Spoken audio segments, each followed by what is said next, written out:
मिल्लत times में आपका स्वागत है। मैं आज अररिया डिस्ट्रिक्ट के रानीगंज प्रखंड के तिलकोबाड़ी गांव में खड़ा हूं। ये वो एरिया है जिसके बारे में हमेशा ये कहा जाता रहा है कि सीमांचल का सबसे ज़्यादा पिछड़ा इलाका अररिया है और अररिया का सबसे ज़्यादा पिछड़ा इलाका होता है रानीगंज प्रखंड कि यहाँ पर तालीम की बहुत ही ज़्यादा कमी है। ख़ास करके ले लीजिए तो औरतों की जो तालीम है, लड़कियों की जो तालीम है वो 0% है। लड़कियों को यहाँ पर पढ़ाने के लिए लोग तैयार नहीं होते हैं, या यूँ कह लीजिए कि यहाँ पर स्कूल्स, कॉलेजेस या फिर मदरसा बिल्कुल भी इस एरिया में यानी कि रानीगंज प्रखंड में नहीं है। यहाँ पर एक बहुत ही अच्छी पहल की गई है।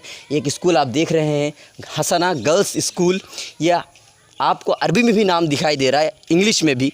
बड़ी वजह यह है दोनों का अरबी और इंग्लिश में लिखने का कि ये मदरसा भी है और स्कूल भी है। ऐसा इस एरिया में पहली बार हुआ है। हम आपको आइए उन लोगों से मिलवाते हैं जो लोग इसके बानी हैं, इसके प्रेसिडेंट हैं, यहाँ पर रहते हैं, इनको बनाने में जिनका खून पसीना एक वहाँ लगा। हम आपको मिलवाते हैं इस स्कूल के, इस मदरसे के प्रेसिडेंट और सेक्रेटरी से। इनकी सोच क्या है, क्यों आखिर यहाँ खोला गया। ये प्रेसिडेंट है मौलाना मुफीजुद्दीन अर्रियाज़ी साहब, सेक्रेटरी है मौलाना मज़हरुल हक़ साहब।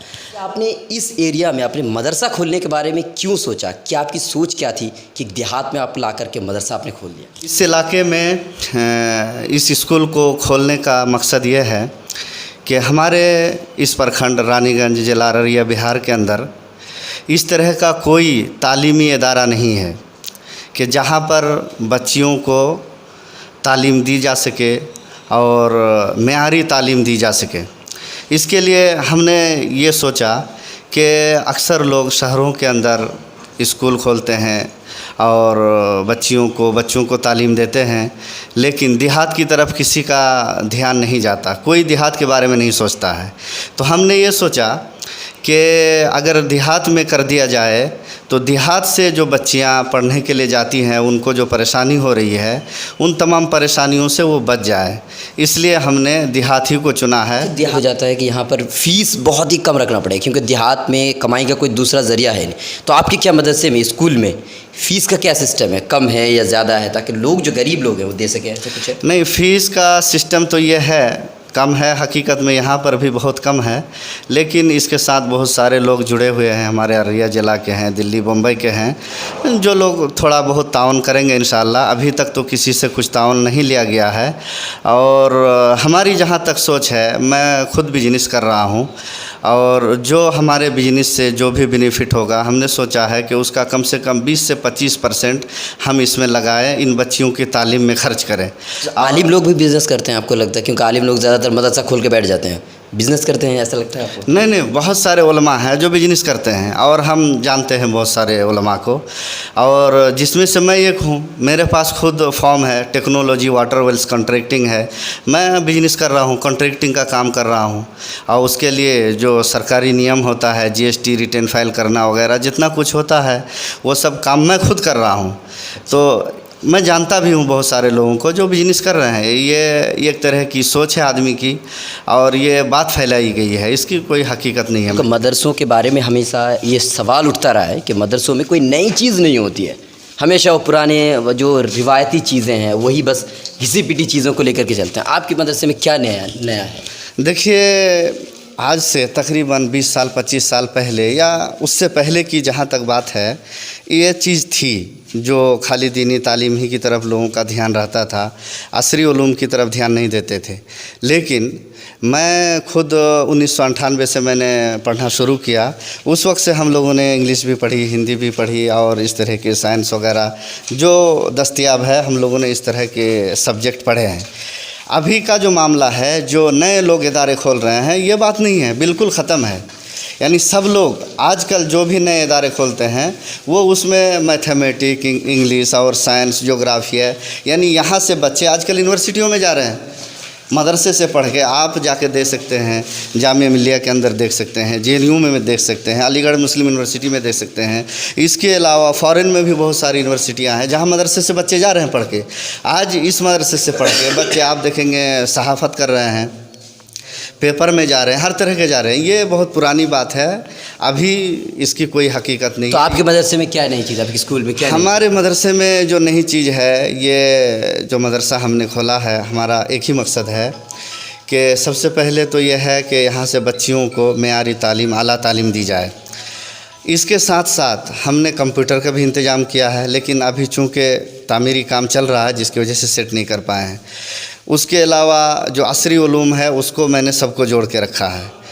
तीसरे नंबर का क्या सिस्टम, इंग्लिश है, CBSE सर्किलियम से हम चला रहे हैं। हमारे पास 2-3 मास्टर हैं, और मैथ के लिए हमारे इलाके के जो सबसे अच्छे मास्टर माने जाते हैं उनको हमने रखा है चुन के। अच्छा, और अच्छी सैलरी दे के रखा है, ताकि ये बच्चियाँ कहीं जाके वो नीचे ना रहे, किसी भी मैदान में वो आगे निकलें। उसके अलावा एक चीज़ जो है, हफ्ते में एक दिन हमने सोचा है कि यहाँ से करीब एक शहर है पूर्णिया के नाम से, जो डॉक्टरों का गढ़ माना जाता है। तो वहाँ से हमने बात किया है कि एक डॉक्टर को हफ्ते में एक दिन के लिए हम उनको बुलाएंगे यहाँ, ताकि बच्चियों को वो भी तालीम दे। और इससे बढ़कर सबसे जो अहम और मेरा सबसे जो बड़ा टारगेट है वो ये है कि ये मदरसा एक मदरसा के नाम से जाना जाता है, लेकिन स्कूल है हसना गर्ल्स स्कूल, और रजिस्टर्ड है गवर्नमेंट के यहाँ, यानी हाँ स्कूल के नाम से रजिस्टर्ड है। इसका सब कुछ किया हुआ है, जितने अकाउंट नंबर है, जो कुछ है, रजिस्ट्रेशन नंबर है, सब लिया हुआ है। आप बोर्ड में देख सकते हैं वहाँ पर। तो इसको मैं हुकूमत का जो भी सरकारी नियम होता है उसके हिसाब से चलाकर उसके ज़रिए से सर्टिफिकेट लेना चाहता हूँ। मदरसा बोर्ड से? मतलब हाँ, मदरसा बोर्ड से। यहाँ से मदरसा से मैं कोई सर्टिफिकेट नहीं दूंगा। यहाँ से हमारी बच्चियाँ पढ़ के जाएंगी, गवर्नमेंट के यहाँ एग्ज़ाम देगी, और वहाँ से गवर्नमेंट इसको सर्टिफिकेट देगी, ताकि यहाँ से जो बच्चियाँ पढ़ के जाएँ वो किसी भी मैदान में वो क्वालिफाई कर सके, और दूसरे मैदान में भी। ये आपने सोचा है, ये आप करने की पूरी तैयारी में हैं? ये हमने चालू कर दिया है। ये काम हमने चालू कर दिया, चूँकि नया इदारा है, नया तालीमी इदारा हमने चालू कर दिया है, काम चल रहा है। अच्छा, बात बताइए, आपने इसी साल मदरसा खोला है, तो क्या आपको कुछ फ़ायदा नज़र है कि बच्चे लोग आ रहे हैं, या इलाके के जो लोग हैं कुछ दिलचस्पी उन्होंने इस मदरसे में दिखाई, इस स्कूल में उन्होंने दिखाया?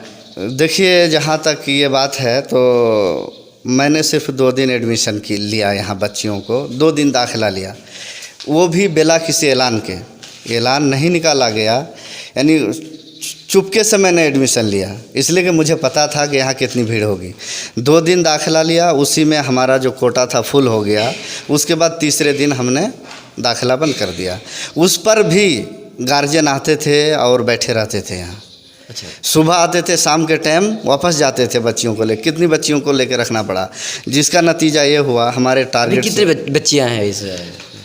हमारा जो कोटा था यहाँ पर, चूँकि नया इदारा है, तो हम सोचे थे कम से कम 150 बच्चियों को रखेंगे, लेकिन 150 बच्ची तो 2 दिन में बच्चियों का एडमिशन हो गया। उसके बाद लगभग 60-70 बच्चियों का दाखिला और ज़बरदस्ती हुआ, यानी कि 220 के करीब उससे ज़्यादा है। 235-40 के आसपास हैं बच्चियाँ जो कि हॉस्टल में रह रही हैं।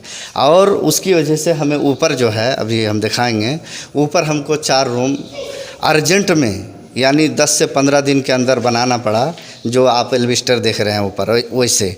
उसके बाद भी बहुत सारे लोग आए दाखिला के लिए, हमारे पास जगह नहीं है, इसलिए हम नहीं दे सकते। हम सेक्रेटरी साहब से पूछना चाहेंगे, ये इलाका यहीं पर रहते हैं, उनका घर बिल्कुल इस मदरसे के बगल ही में है, तो एक बात बताइए सेक्रेटरी साहब, क्या इस बनात या इस स्कूल को खोलने के बाद कुछ फ़ायदा आपको नज़र आ रहा है? फ़ायदा तो बहुत आया है। अच्छा, तो ये बताइए कुछ कितना फ़ायदा हो सकता है, मतलब इलाके के जो इलाका के हिसाब से फ़ायदा 80% अभी फ़ायदा में आ गया है। अच्छा, 20% बाकी है, आहिस्ता आहिस्ता साल के लास्ट में वो पूरी हो जाएगी। अच्छा, एक बात, तो जो लोग बाहर जाते थे पहले, मान लीजिए अभी यहाँ पे इसको पहली मर्तबा यहाँ पर एक बनात खोला गया, इससे पहले तो बहुत दूर दूर इलाके पे स्कूल हुआ करते थे या बनात हुआ करते थे, तो अब जो यहाँ खोलने के बाद लोग ये कहते हैं कि बहुत अच्छा हुआ है, या लोग अब भी यही कहते हैं कि नहीं, बनात जो बनाया ये मौलवी साहब लोगों के लिए एक बिज़नेस है? बिजनेस के बारे में बोलते हैं, रियाजी साहब के बारे में सारे आदमी यही बात कहते हैं कि दूसरा रियाजी साहब, दूसरा मादानी अपना अपना बिजनेस के बारे में खोल रहा है, लेकिन इसका सोच विचार और एक किस्म का है, अलग थलग है। किसी मदनी से इसका सोच विचार नहीं मिलता है, और हकीकत में वैसा ही हमको मिला। अच्छा, तो मतलब एजुकेशन पर बहुत काम कर रहे हैं। हम फिर सदर साहब से एक सवाल करना चाहेंगे कि ये जो आप अभी ये मदरसा जो खोला या स्कूल जो आपने खोला है, लड़कियों के लिए खोला है, बच्चियों के लिए, क्या मदरसा या स्कूल लड़कों के लिए खोलने का कुछ प्लान है? क्योंकि यहाँ पे लड़कों के लिए भी कुछ भी ऐसा सिस्टम नहीं है पूरा इस रानीगंज प्रखंड में। देखिए, पहली बात तो यह है कि जिस काम को मैंने शुरू किया है, अल्लाह से हम दुआ करते हैं कि इस काम को पहले मुकम्मल करने की हमें तौफीक दे और बच्चियों की जो परेशानी है यहाँ पर वो परेशानी ख़त्म हो जाए। और ये मुकम्मल करने के बाद मेरा जो दूसरा टारगेट है वो एक अच्छा ढंग का हम तो सोच रहे हैं कि कॉलेज ही खोलेंगे, लेकिन पहली बार में नहीं होगा, लेकिन एक हाई स्कूल खोलने का प्लान है जिसमें हमारे इलाके से जो बच्चे दूर दराज में जाते हैं उनको जाना ना पड़े और उनको यहीं पर तालीम मिल जाए। ये इसके बाद का मेरा टारगेट है। अच्छा, इसके और बाद हाँ, इसके बाद, लेकिन ये पहले चूँकि लड़के अभी क्या है कि लड़के किसी तरह निकल जाते हैं, लेकिन लड़कियां नहीं जा पाती हैं। उनके लिए बहुत सारी परेशानियां हैं, उनके साथ गार्जियन का जाना, ले आना, रख के आना। तो इसलिए मैंने पहले यही काम किया। इसके बाद दूसरा वो टारगेट है मेरा, इंशाल्लाह वो भी हम करके रहेंगे। चलिए, बहुत बहुत शुक्रिया। तो नाज़रीन, आपने देखा कि यहाँ पर एक ऐसा बनात, एक ऐसा स्कूल खोला गया जिसमें सिर्फ़ और सिर्फ मदरसों की तालीम नहीं दी जाती है, बल्कि इंग्लिश, मैथ, यानी ये सारी चीज़ें सीबीएसई की तरफ से, सीबीएसई की तरह ही यहाँ पर सारी किताबें पढ़ाई जाती हैं। यहाँ पर बेहतरीन टीचर रखे गए हैं। हम आपको एक बार दिखाना चाहेंगे कि इस तरह से अभी ये पूरी तरह से तैयार है। तामीराती काम जो है यहाँ पर अभी चल ही रहा है। ये अभी पूरी तरह से मुकम्मल नहीं हुआ है, बावजूद इसके अभी 235 से ज़्यादा बच्चियाँ यहाँ पर पढ़ती हैं। इसकी सबसे बड़ी वजह यही है कि इस एरिया में कोई भी स्कूल या बनात नहीं है जिसमें लड़कियाँ पढ़ सकें। और ख़ास करके यहाँ के जो पेरेंट्स होते हैं, वालिदैन होते हैं, वो इन चीज़ों पर, पढ़ाई पर ज़्यादा फोकस नहीं करते, क्योंकि उनके लिए बहुत ही ज़्यादा मुश्किल होता है। कुछ लोग होते हैं जो बहुत दूर जाते हैं, लेकिन फ़ीस स्ट्रक्चर बहुत ज़्यादा हो जाए, इसलिए वो नहीं पढ़ा पाते। ये यहाँ पर बेहतरीन है, फ़ीस स्ट्रक्चर कम है, तो यहाँ पर बच्चियों को पढ़ाने में लोग लगे हुए हैं। यहाँ पर काम अभी पूरी तरह से चल रहा है। छुट्टियाँ चल रही हैं, इसीलिए बच्चियाँ नहीं हैं। काम जितनी जल्दी हो सके कंप्लीट करने की पूरी कोशिश की जा रही है। आज मिलत टाइम्स की वीडियोस देखने के लिए यहाँ क्लिक करके सब्सक्राइब करें और हाँ, बेल आइकन जरूर दबाएं। अगर फेसबुक पर देख रहे हैं तो पेज लाइक करें। ताज़ा तरीन खबरों और मज़ामीन के लिए विजिट करें हमारी वेबसाइट www.millettimes.com। हमारी ये वेबसाइट उर्दू, हिंदी, इंग्लिश तीनों लैंग्वेज में मौजूद है।